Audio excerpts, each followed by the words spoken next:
Hello everyone. आज हम बात करेंगे डिप्लोमा फर्स्ट ईयर के फार्माकोग्नोसी सब्जेक्ट के बारे में, जो कि मल्टीपल चॉइस क्वेश्चन आपके एग्जाम में आते हैं 20 मार्क्स के। ठीक है, तो ये जो है हमारी दूसरी सीरीज है। पहली सीरीज में 20 क्वेश्चन जो है हमने अपना जो वीडियो है वो यूट्यूब चैनल पे परीक्षा विद्यार्थी पे अपलोड किया हुआ है। आप वहाँ पे जाकर देख सकते हैं। आज मैं प्लेलिस्ट बना दूंगा जिसमें आपको ढूंढने में आसानी होगी। ठीक है, तो फार्माकोग्नोसी के नाम से प्लेलिस्ट होगी, आप वहाँ पे जाके मल्टीपल चॉइस क्वेश्चन पढ़ सकते हैं। तो पहला क्वेश्चन है आज का कि in Ayurveda medicinal plant are described in. ठीक है, तो इसका मतलब ये है कि आयुर्वेद में जो है औषधीय पौधों का वर्णन जो है वह किसमें किया गया है। चरक संहिता में किया गया है या श्रुत संहिता में किया गया है या फिर बोथ ए एंड बी में किया गया है या फिर इन दोनों में से नॉन ऑफ द अबव, इनमें से किसी में नहीं किया गया है। तो इसका जो आंसर सही हो जाएगा वो आंसर सही हो जाएगा ऑप्शन सी, यानी कि बोथ। चरक संहिता है, सुश्रुत संहिता में जो है मेडिसिनल प्लांट के बारे में बताया गया है। अगला क्वेश्चन है कि who is known as the father of medicine. ठीक है, तो चिकित्सा के जनक के रूप में किसे जाना जाता है। तो इसका सही आंसर हो जाएगा हिप्पोक्रेटस को। हिप्पोक्रेटस को जो है चिकित्सा के जनक के रूप में जाना जाता है।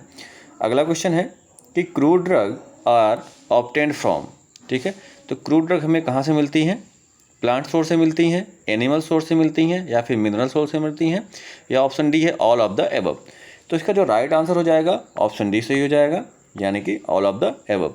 जो हमें क्रूड ड्रग मिलती हैं वो प्लांट सोर्स से भी मिलती हैं, एनिमल सोर्स से भी मिलती हैं, ठीक है, और मिनरल सोर्स से भी मिलती हैं। ठीक है, अगला क्वेश्चन है कि the term pharmacognosy was coined by. जो फार्माकोग्नोसी का टर्म है वो किसने जो है कॉइन किया। तो इसका जो राइट आंसर हो जाएगा ऑप्शन नंबर डी, यानी कि सेडलर द्वारा। ठीक है, अगला क्वेश्चन है all are organized crude drug expect. ठीक है, इसका क्वेश्चन का मतलब ये है कि इनमें से जो है कौन सी ऑर्गेनाइज्ड ड्रग हैं एक को छोड़ के। ठीक है, तो जो रेजिन्स हैं वो जो है ऑर्गेनाइज्ड ड्रग नहीं है, बाकी सीड्स, फ्लावर एंड फ्रूट्स जो है ये ऑर्गेनाइज्ड क्रूड ड्रग होती हैं। ठीक है, अगला क्वेश्चन है कि unorganised crude drug can not be identify by. Unorganised crude drug जो होती है वो हम उसको आइडेंटिफाई नहीं कर सकते हैं, किस तरीके से? ठीक है, केमिकल टेस्ट द्वारा, फिजिकल स्टैंडर्ड द्वारा, या फिर माइक्रोस्कोपिक एवेल्यूशन द्वारा, या फिर नॉन ऑफ द एबव। तो इसका जो राइट आंसर सही हो जाएगा वो ऑप्शन नंबर सी सही हो जाएगा। ठीक है, आगे बढ़ते हैं। अगला क्वेश्चन है कि leaves should be collected when. ठीक है, लीव्स को हम कब कलेक्ट करते हैं? जब जो है फ्लावर्स आर डेवलप्ड, जब फ्लावर्स डेवलप हो जाते हैं उस समय हम जो है लीव्स को कलेक्ट करते हैं। तो इसका राइट आंसर क्या हो जाएगा? ऑप्शन नंबर ए हो जाएगा। ठीक है, अगला क्वेश्चन है question number 8, function of stomata. Stomata का फंक्शन क्या होता है? तो स्टोमेटा का जो फंक्शन होता है वो ऑप्शन नंबर ए, गैसियस एक्सचेंज।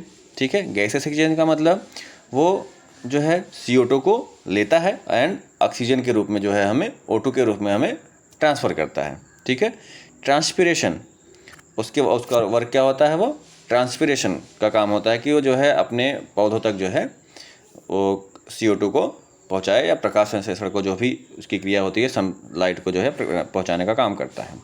तो इसका ऑप्शन नंबर क्या सही हो जाएगा? ऑप्शन नंबर सी सही हो जाएगा, बोथ ए एंड बी। ठीक है, तो अगर हम स्टोमेटा की बात करें तो टाइप्स ऑफ स्टोमेटा अगर आपसे पूछ लिया गया तो ये टाइप्स होते हैं, 5 टाइप्स ऑफ स्टोमेटा होते हैं। ठीक है, ये आपको पता होने चाहिए। और अगला क्वेश्चन है कि क्वेश्चन नंबर 9, वसाका लीव्स कंटेन। वसाका जो है लीव्स किस टाइप के स्टोमेटा को कंटेन करती है? तो ये जो है डाइसाइटिक स्टोमेटा को कंटेन करती है। ठीक है, डाइसाइटिक स्टोमेटा का मतलब ये है कि जो उसका आप कभी माइक्रोस्कोपिक एवेल्यूशन देखेंगे, माइक्रोस्कोपिक कैरेक्टर्स देखेंगे अगर वसाका की लीव्स का, तो उसके दोनों तरफ से ये डाइसाइटिक स्टोमेटा, मतलब दो तरफ से ये जो है स्टोमेटा गिरा होगा। ठीक है, इस तरीके का जो है डाइसाइटिक स्टोमेटा होता है। आगे बात करें हैं क्वेश्चन नंबर 10 की, तो नक्स भूमिका कंटेन। ठीक है, इसका कौन सा सही हो जाएगा कि इसमें कैसे ट्राइकोम्स पाए जाते हैं? इसमें जो है कवरिंग्स ट्राइकोम्स पाए जाते हैं, यानी कि ऑप्शन नंबर ए इसका सही हो जाएगा। अगला क्वेश्चन है question number 11, the most important points of the pharmacognostic study is. आपसे पूछा जा सकता है कि वह कौन सा इंपॉर्टेंट पॉइंट है किसी भी ड्रग की फार्माकोग्नोस्टिक स्टडी लिखने के लिए या फिर जानने के लिए। तो उसका जो सबसे ज़्यादा इंपॉर्टेंट पॉइंट है वो है बायोलॉजिकल सोर्स, यानी कि ऑप्शन नंबर बी इसका सही हो जाएगा। बायोलॉजिकल सोर्स में उसकी हम फैमिली पढ़ते हैं, उसके प्लांट का नेम पढ़ते हैं, वो प्लांट किस फॉर्म में हमें कलेक्ट किया जाता है, वही चीज़, ये सारी चीज़ पढ़ते हैं। तो most important part of the pharmacognostic study is the biological source. ठीक है। अगला क्वेश्चन है द मॉर्फोलॉजिकल कैरेक्टर्स इंक्लूड। जो मॉर्फोलॉजिकल कैरेक्टर्स होता है उसमें क्या क्या इंक्लूड होता है? Colours, odours, taste and all of the above. इसका जो राइट आंसर हो जाएगा ऑप्शन नंबर डी हो जाएगा, यानी कि ऑल ऑफ द एबव। तो मॉर्फोलॉजिकल कैरेक्टर्स होता है किसी भी ड्रग का, मॉर्फोलॉजिकल मतलब उसको हम देखने में देखते हैं, ठीक है, वो देखने में कैसा है, ठीक है, वो उसका कलर कैसा हो गया, उसका ऑर्डर कैसा हो गया, ठीक है, टेस्ट कैसा होगा, ये सारी की चीज़ें जो है मॉर्फोलॉजिकल कैरेक्टर के अंतर्गत आती हैं।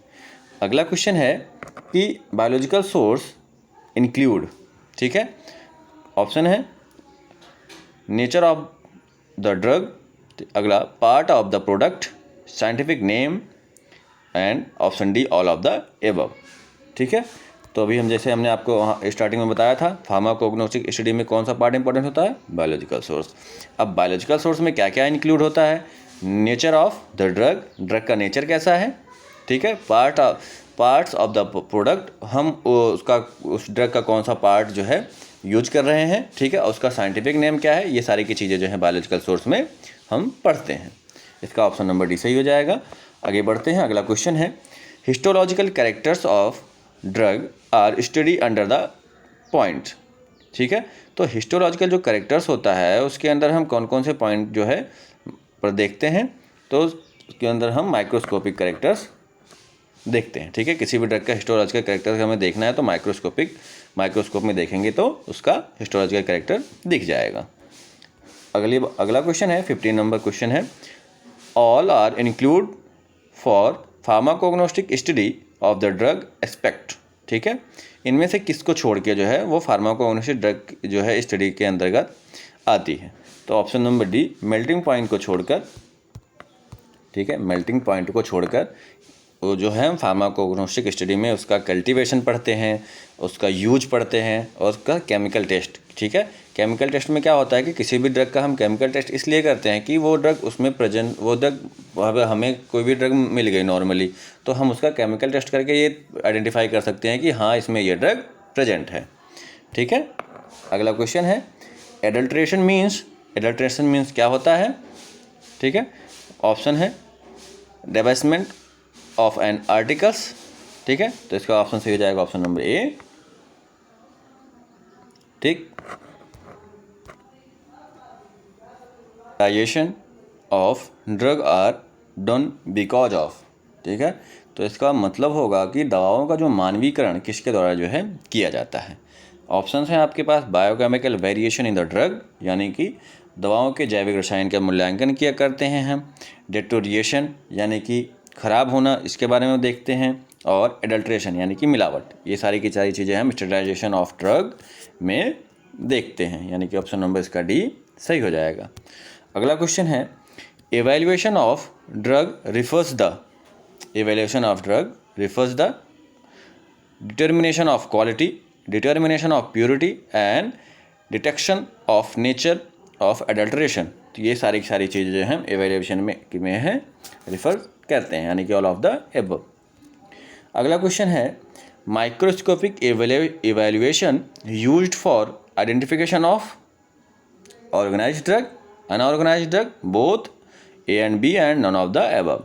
तो माइक्रोस्कोपिक एवेल्युएशन, अभी इसके पहले हमने क्वेश्चन पढ़ा था, थोड़ा क्वेश्चन का फॉर्मेट दूसरा था। आप लोग थोड़ा क्वेश्चन को अच्छी तरीके से पढ़िएगा क्योंकि क्वेश्चन वही रिपीट होते हैं, बस थोड़ा सा घुमा दिया जाता है। तो इसमें क्या हो जाएगा आंसर सही इसका? Organized drug. ठीक है। अगला और इस वीडियो का लास्ट क्वेश्चन है powder adulteration is done in. इनमें से जो आपको ऑप्शन दिया है इनमें से किस ड्रग का जो है, किस क्रूड ड्रग का पाउडर एडल्ट्रेशन होता है? तो यह जो है ऑप्शन बी यानी कि इपिका कुहाना का जो है पाउडर अडल्ट्रेशन जो है वह होता है। ठीक है, वीडियो अगर आप लोग को अच्छा लगा हो तो please like share and subscribe और अपने दोस्तों में शेयर करिए, जिससे कि ज़्यादा से ज़्यादा बच्चे पढ़ सकें। ठीक है, धन्यवाद।